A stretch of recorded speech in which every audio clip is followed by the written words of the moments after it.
In this procedure, you will learn how to perform a microhematocrit test accurately. Before you begin, wash your hands or use hand sanitizer. Put on the fluid-impermeable lab coat, protective eyewear, and disposable gloves. Assemble the materials needed. If the capillary tubes are self-sealing, fill 2 tubes by inserting the end opposite the sealed end into the well-mixed EDTA blood sample. Hold the capillary tube and the EDTA tube almost parallel to the table so that the capillary tubes fill easily by capillary action. When the self-sealing capillary tubes are 2/3 to 3/4 filled, tilt them upright, causing the blood sample to flow down the tube and meet the sealant.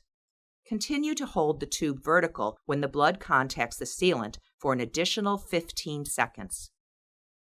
Duplicates should always be done as a means of quality control.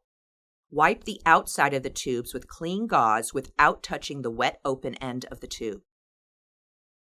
Touching the blood inside the capillary tube with absorbent material removes more plasma than blood cells and can alter the hematocrit.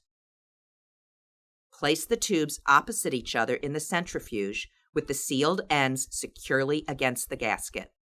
If you are running more than one patient's sample at the same time, note the numbers on the centrifuge slots and record the numbers on the log sheet along with the patient's name. Secure the locking top, fasten the lid down, and lock it. If the locking top is not firmly in place during the spinning cycle, the tubes will come out of their slots and break. Set the timer and adjust the speed as needed.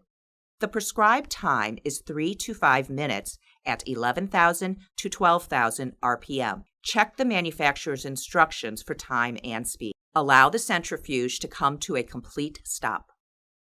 Unlock the outer locking top and then remove the inner lid. Read the results immediately. If this is not possible, store the tubes in an upright position. Tubes left in the centrifuge will show altered results because the red blood cell layer will spread out horizontally. Determine the microhematocrit values using one of the following methods. If you're using a centrifuge with a built-in reader using calibrated capillary tubes, position the tubes as directed by the manufacturer's instructions. Read both tubes. If you're using a centrifuge without a built-in reader, carefully remove the tubes from the centrifuge. Place a tube on the microhematocrit reader chart. Align the plug RBC junction with the 0 line on the reader.